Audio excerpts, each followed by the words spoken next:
Greetings. Our Frederick Riddle here, and this is Christian News and Views. Today we are doing a recap, and it's going to be I think it's going to be quick. It's been a very active week, but I was sick earlier, so I don't want to really. I'm getting better. I'm pretty much over the sickness. In fact, I think I'm completely over the sickness. Now it's just a matter of recovering my strength and so forth. So we're going to make this relatively fast, but in this past week on Monday, I started out with that was Veterans Day. And I started out by explaining what Veterans Day was all about. And I compared it to Armistice Day, and I talked to you about um, veterans. And we owe a lot to veterans.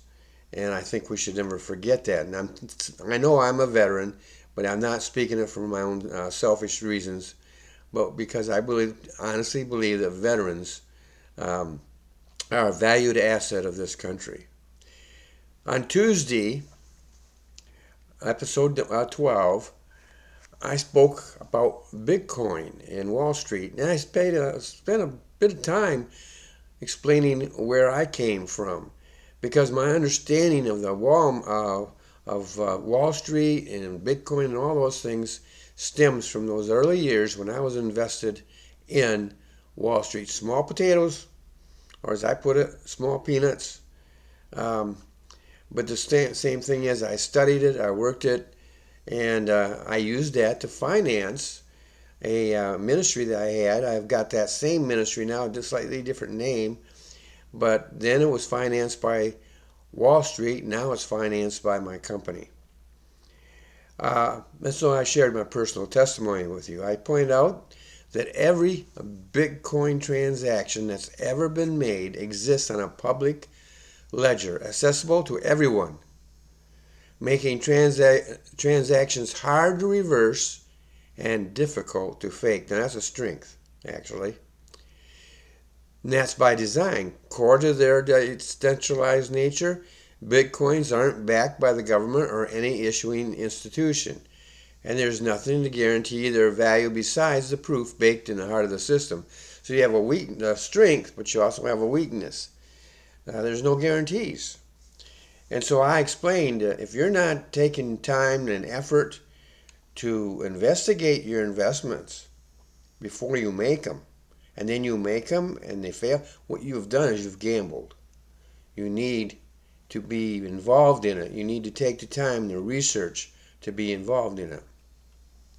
I also discussed what I call the Trump effect and effect, about how in 2016, immediately industry reacted, and they obviously had plans in place, and they implemented them, or started implementing them immediately. And I think that's happening again. We're seeing it. But there is a red flag involved this time around. The first time around, he went traditional, and he asked different people who were well qualified, but he didn't really check their loyalty. He didn't really check where they stood on policy, as in relation to where he stood. And if he had, he would have not hired some of them. And he found that out the hard way, and ended up having to fire some of them because they wouldn't do things his way. As President of the United States, I'll get into that in a minute, but let me first of all talk about the Senate. The Senate has the constitutional obligation to investigate and approve or disapprove. But as the president-elect, Trump has the right to choose whomsoever he will based on his knowledge and experience. And his experience was when he went with just the qualifications, their mental, their educational qualifications, they had it. But when it got down to policy matters, the basics of where he stood and what he believed in, there was a clear and definite departure. And so this time around, he's still looking for qualified people. But the emphasis has shifted. And now he's looking for people who aren't qualified, but they're interested in what he's interested in. They want the same thing they want to be aimed at the same goal. And that's what he is trying to do. And there's a red flag out there that some people in the Republicans in the Senate are objecting.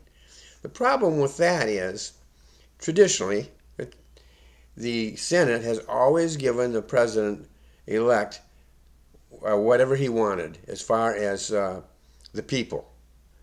Because these are people who are going to be working for him, not for them. These are people who will respond to him. And he says, I want you to do this, this, and this. He has a right to expect that they're going to do this, this, and this. And so it's just like in business. You have to have a proper chain of command.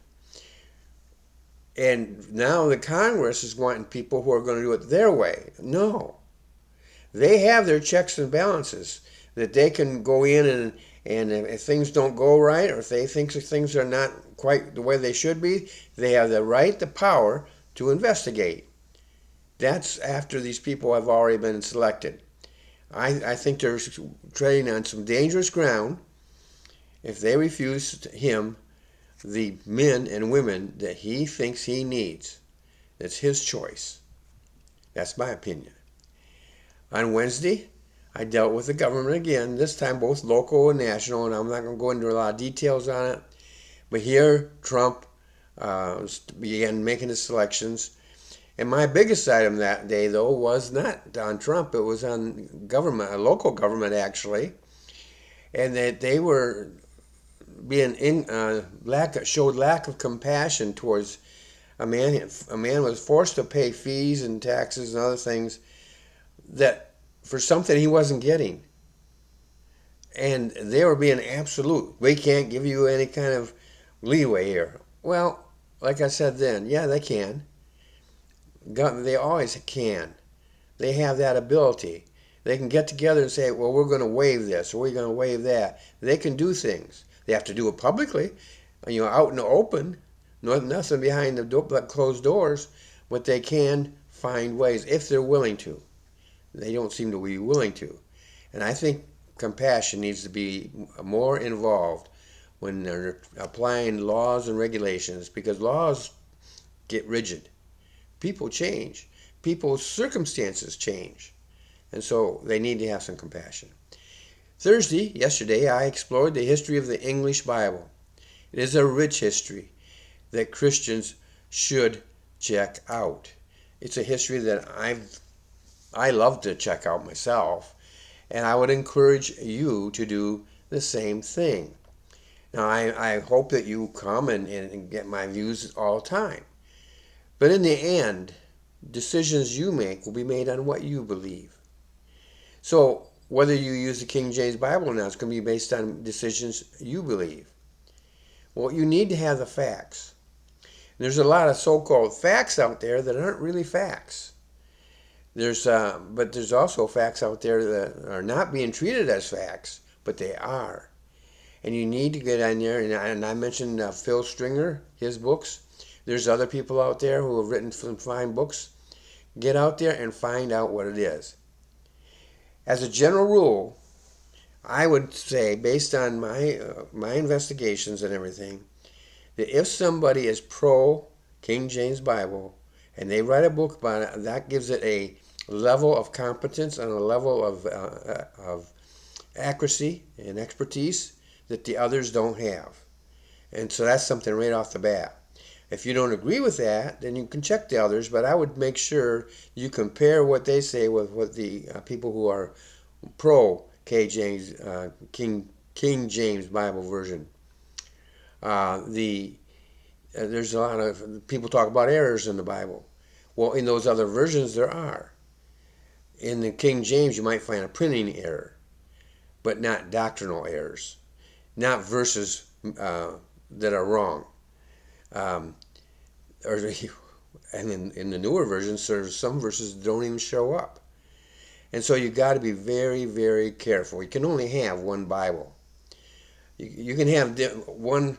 You can have if you could get 2 or 3 different Bibles, all based on the Textus Receptus, I would have no problem with that. But that doesn't exist. You have one Bible based on the Textus Receptus. The Textus Receptus is the received text. There are no errors in it. The King James Bible is a accurate translation of that King James of that Textus Receptus. The other versions are come from different copies and so forth, but they all trace back to Alexandria, Egypt, which was rife with cults, um, error, mythology, all sorts of things. Textus Receptus came out of places like Ephesus. So you got to be very careful.